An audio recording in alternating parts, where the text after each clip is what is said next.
En aquel tiempo dijo Jesús a sus apóstoles: el que quiere a su padre o a su madre más que a mí, no es digno de mí.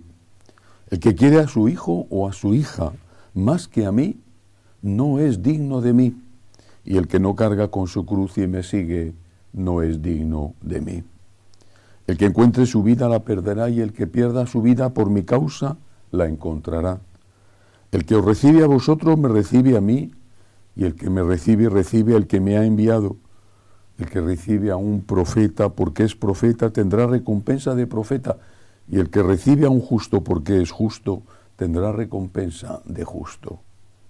El que dé a beber, aunque no sea más que un vaso de agua, a uno de estos pequeños, solo porque es mi discípulo, en verdad os digo que no perderá su recompensa. Palabra del Señor. Gloria a ti, Señor Jesús. Una de las muchas manifestaciones, no solo de divinidad de Jesús, sino de conciencia de su divinidad, es el fragmento contenido en este relato de San Mateo. Nadie, salvo Dios, puede decir a otra persona que le tiene que querer más que a su hijo, más que a sus padres. Pero pongamos el ejemplo del hijo. Que quiere a su hijo o a su hija más que a mí no es digno de mí. ¿Cómo se atreve alguien a hacer esta petición, esta reclamación? Solo Dios puede hacerlo, porque Dios, no hay que olvidarlo, ya desde el Antiguo Testamento, desde el Decálogo de Moisés, Dios exige ser el primero en nuestro corazón y en nuestros intereses. Amarás a Dios sobre todas las cosas. El primero. Cristo es Dios. Y por eso, porque es Dios, tiene derecho a ser el primero. Eso no significa que no tengamos que amar a los padres o a los hijos, a los amigos, a la patria, incluso al trabajo que hacemos cuando es un buen trabajo. Significa que Cristo está y tiene derecho a estar. Es un deber que nosotros tenemos que cumplir. Está en el primer lugar de nuestro corazón y de nuestros intereses. Nadie como Él, porque nadie como Él nos lo ha dado todo. Incluso esas personas a las que amamos, incluso esas cosas que tenemos, empezando por la vida de la que con mejor o peor salud todavía disfrutamos. Cristo en el primer lugar. ¿Pero qué significa? Significa que cuando Él está en el primer lugar, el que está en el segundo lugar está seguro, o en el tercero, o en el cuarto, o en el quinto. ¿Cuántas veces, por desgracia, estamos viendo que matrimonios o parejas que se unieron o se casaron enamorados, que se comían a besos, incluso en público, ese amor tan apasionado y tan fuerte ha durado a veces solo meses? Y el amor a los hijos, un amor como no hay otra cosa igual en el mundo. Y sin embargo estamos viendo la enorme cantidad de niños asesinados por sus madres, con o sin el consentimiento de los padres, mediante el aborto. Amor, sí, enorme, extraordinario, intensísimo, pero la separación y el divorcio llegan a la más mínima. Y cuando algo se tuerce porque no viene en el momento oportuno, ese niño al que hubieras supuestamente querido amar hasta dar la vida por él, te lo quitas de encima de mala manera, matándole. Por eso, cuando uno pone a Dios en el primer lugar de la vida, todos los otros amores legítimos están ordenados en su lugar justo y están garantizados, están seguros. ¿Por qué? Porque si tienes ganas, tentación de hacer una infidelidad, ese Dios que está en el primer lugar de tu vida te dirá: no puedes hacerlo. Y si lo has hecho, te dirá, has obrado mal, tienes que dejar eso. Y si tienes ganas de abandonar a tus padres, porque son mayores, porque están enfermos, porque son muy pesados, ese Dios que está en el primer lugar de tu vida te dirá, no puedes hacerlo. ¿Por qué? Porque les debes la vida y me debes la vida a mí.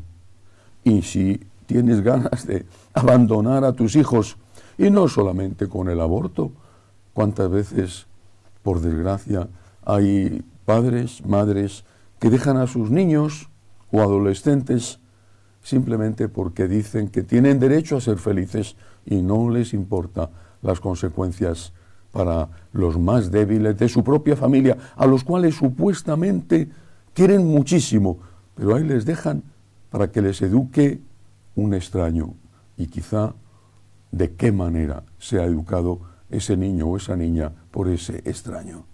Cuando Dios está en el primer lugar, todo lo demás está garantizado, porque incluso aunque obres mal, ese Dios te va a decir, lo que has hecho está mal, tienes que corregirte, tienes que pedir perdón, tienes que intentarlo otra vez, no puedes seguir así. El señorío de Dios en nuestra vida es la garantía de que los demás amores están seguros.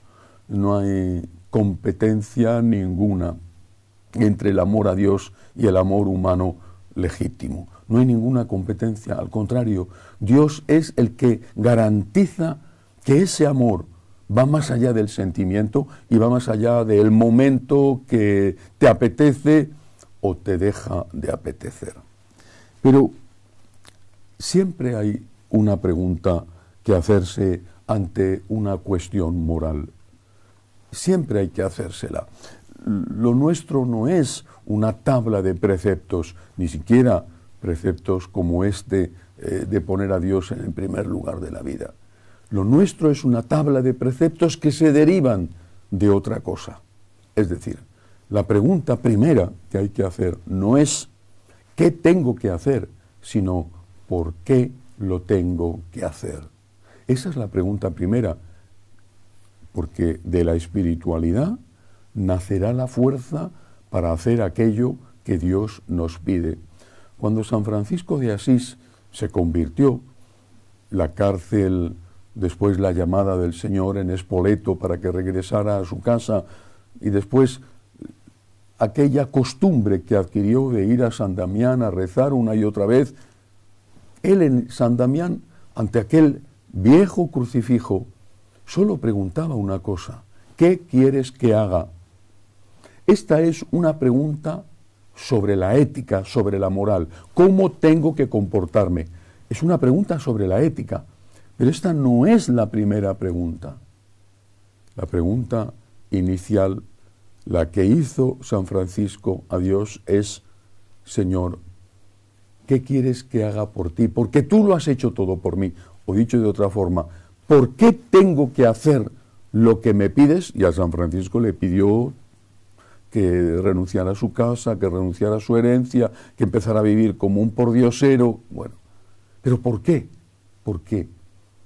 Cuando te encuentres con algo difícil en tu vida, lo dice el Señor hoy, después de lo del padre y la madre, la mujer, los hijos, dice el Señor que el que no carga con su cruz de cada día no es digno de Él.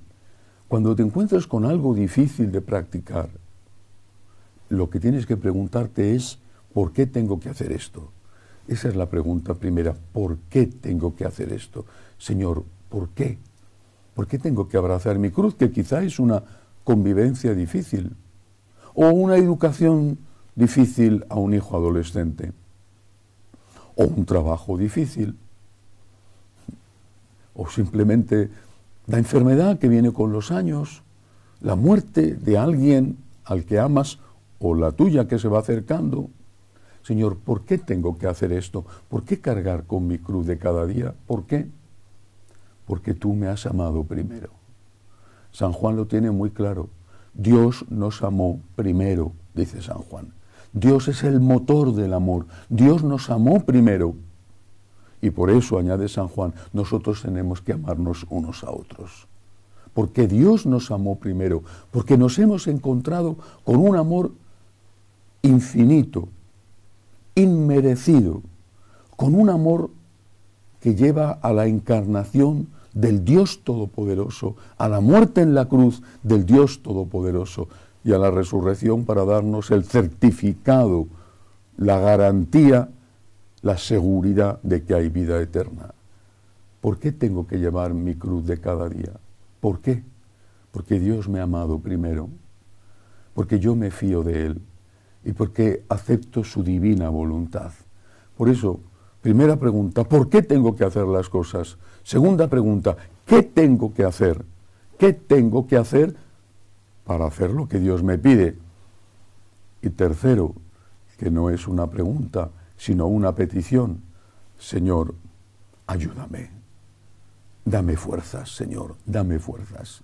San Agustín decía, Señor, dame lo que me pides y pídeme lo que quieras. Dame fuerzas, Señor, para hacer lo que me pides, porque tú te mereces que haga todo eso, que tú eres el que me ha dado la vida y el que ha muerto por mí. Que así sea.